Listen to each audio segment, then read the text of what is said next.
السلام علیکم۔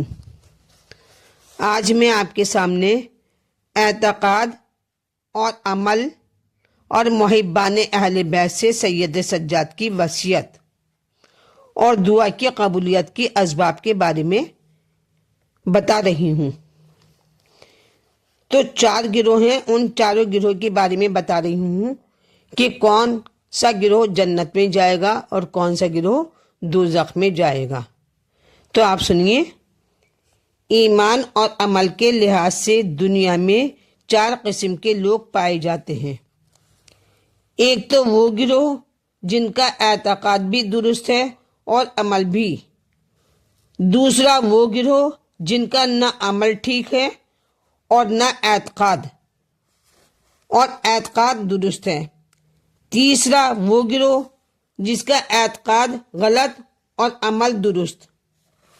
اور چوتھا وہ گروہ جن کا ایمان و اعتقاد درست اور عمل بیکار۔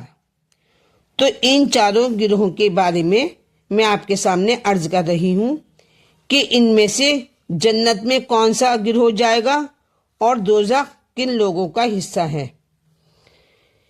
سنیے، پہلا گروہ جن کا ایمان اور اعتقاد بھی درست ہے اور عمل بھی ٹھیک ہے، اور یہ لوگ یقیناً جنت میں جائیں گے، اور ان کے بارے میں بھی بحث کی ضرورت نہیں ہے، لیکن یہ لوگ خدا کی رحمت سے یقیناً فیضیاب ہوں گے۔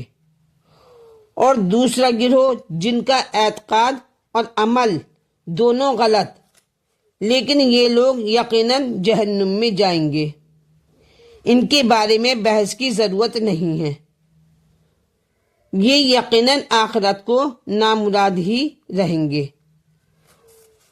بحث تو صرف 2 گروہوں کے متعلق ہے، ایک وہ جن کا ایمان اور اعتقاد غلط اور عمل درست ہے، ان کے بارے میں بھی تمام مسلمانوں کا فیصلہ ہے کہ ان کی بخشش ناممکن اور محال ہے۔ پاکستان میں میو اسپتال اور سر گنگا رام اسپتال بنوانے والے دونوں مسلمان نہ تھے، ان میں سے ایک انگریز تھا اور دوسرا ہندو۔ تو دونوں نے وہ کام کیا کہ ہزاروں نہیں بلکہ لاکھوں انسانوں کو اس سے فائدہ پہنچا، اسپتال سے لاکھوں انسانوں کو اس سے فائدہ پہنچ رہا ہے۔ قیمتی جانوں کی حفاظت کا سامان مہیا کیا گیا ان اسپتالوں میں، اور اس سے بہتر اور کیا نیک عمل ہو سکتا ہے، بتائیے آپ۔ اس کے باوجود بھی کون مسلمان ہے جو کہ یہ کہہ دے کہ دونوں جنت میں جائیں گے؟ ہرگز نہیں۔ ہر مفتی کہے گا بے شک ان کے عمل اچھے تھے، مگر بخشش کا تعلق اعتقاد سے بھی ہے۔ اس طرح کی اور سینکڑوں مثالیں دی جا سکتی ہیں کہ کافروں اور مشرکوں نے کام تو اچھے کیے مگر اعتقاد درست نہ ہونے کی وجہ سے جنت میں نہ جا سکے۔ بس صرف چوتھا گروہ ہے کہ جس کا ایمان و اعتقاد درست ہے اور عمل بیکار ہے، یہ کہاں جائے گا؟ اس کے بارے میں مسلمانوں، اس گروہ کے لیے یقیناً جنت ہے، مگر خدا جانے انہیں کب جنت ملے گی۔ ایمان و اعتقاد کی بلندی کی وجہ سے تو انہیں دوزخ میں نہیں جانا ہوگا، مگر اس کے ساتھ برے اعمال کی سزا بھی اسے ضرور بھگتنا پڑے گی۔ بس کچھ تو جہنم میں جلنے کے لیے جائیں گے، اور کچھ لوگ صاف ہونے کے لیے دوزخ کا منہ دیکھیں گے۔ مثال کے طور پہ آپ ایک لکڑی لے لیجیے، لکڑی آگ میں جلنے کے لیے ڈالتے ہیں اور کپڑا بھٹی پہ میل نکھارنے کے لیے رکھا جاتا ہے، تو بس جتنی زیادہ میل ہوا کرتا ہے اتنی ہی بھٹی تیز کرنے کی ضرورت ہوتی ہے۔ تو ہر صاحب ایمان اپنے کو دیکھے، بد اعمال مومن اپنے گناہوں کی سزا بھگتنے کے بعد ایک نہ ایک دن ضرور جنت میں جائیں گے۔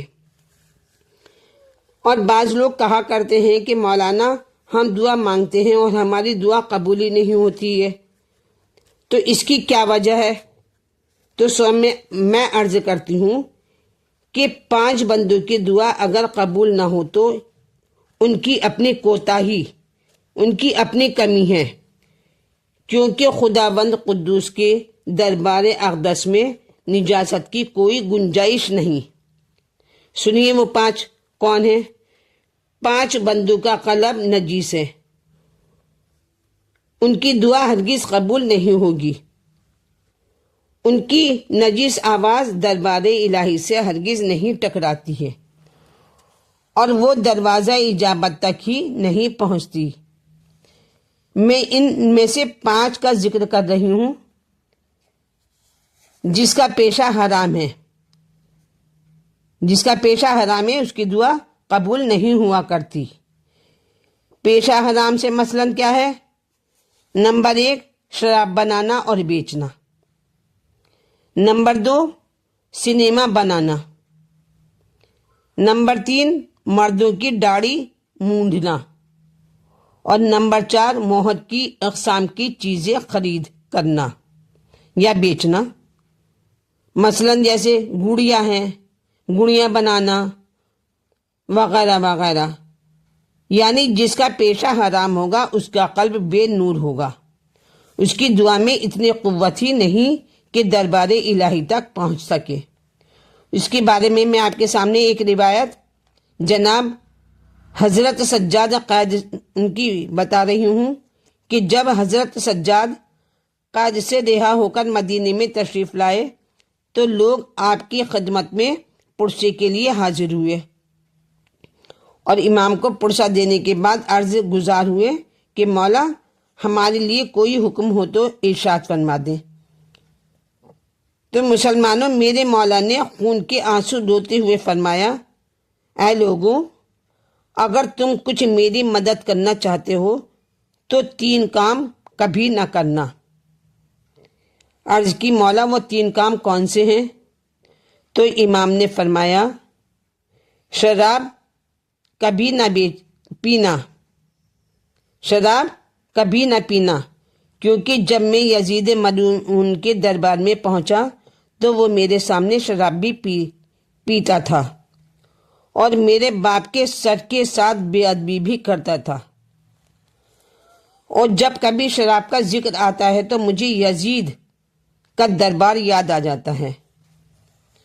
دوسرا فرمایا کہ مسلمانوں، داڑھی نہ مونڈنا۔ فرمایا جب میں دربار شام میں یزید کے سامنے پیش ہوا تو وہ کمبخت تازی داڑھی مونڈوا کر تخت پر بیٹھا تھا، اور داڑھی منڈے کو دیکھ کر یزید یاد آ جاتا ہے۔ پھر فرمایا، لوگوں، تیسرا کام یہ ہے کہ شطرنج نہ کھیلنا، کیونکہ یزید بدبخت دربار میں شطرنج کھیل رہا تھا اور میں رسول اللہ کی بہو بیٹیوں کو لے کر اس کے سامنے کھڑا ہوا تھا۔ پس شطرنج کا ذکر آتے ہی مجھے درباری یزید کا منظر یاد آ جاتا ہے۔ اب کون مسلمان ہے جو اپنے قائدی امام کی اس اپیل پر غور نہ کرے؟ تو شریعت مصطفیٰ میں تو شراب حرام ہے، اور مسلمان کا ایثار دیکھیے کہ شرابیوں کو رحمت اللہ علیہ کے خطابات سے نوازا کرتے ہیں۔ جس کا پیشہ حرام ہے اس کی دعا قبول نہیں ہوا کرتی۔ دوسرا، اس شخص کی دعا قبول نہیں ہوتی جس کی ملازمت حرام ہو، یعنی جابر حاکم کی ملازمت حرام ہے، سودی کاروبار کرنے والے کی ملازمت حرام ہوتی ہے، اور شراب والی دکان کی ملازمت بھی حرام ہے، چاہے کتنی ہی محنت سے ملازم کام کیوں نہ کرے، خون پسینہ ایک کر کے سارا دن بوتلیں صاف کرے۔ اگر کوئی شریف آدمی ہے اور اسے بطور نمونہ مالک کی اجازت سے چند گھونٹ شراب کے پیش کر دے تو یہ سب حرام ہے، اور جابر حاکم کی ملازمت صرف اس صورت میں جائز ہے کہ اپنی قوم کی حفاظت کرے گا اور ان کے جائز حقوق سے انہیں محروم نہیں ہونے دے گا، بلکہ ایسی ملازمت یقیناً بہت بڑا ثواب ہے جہاں اپنے مومن بھائیوں کے حقوق کی حفاظت کرنا مقصود ہو۔ جو بھی میری ویڈیو دیکھ رہے ہیں وہ میرے چینل کو لائک کریں، سبسکرائب کریں، شیئر کریں۔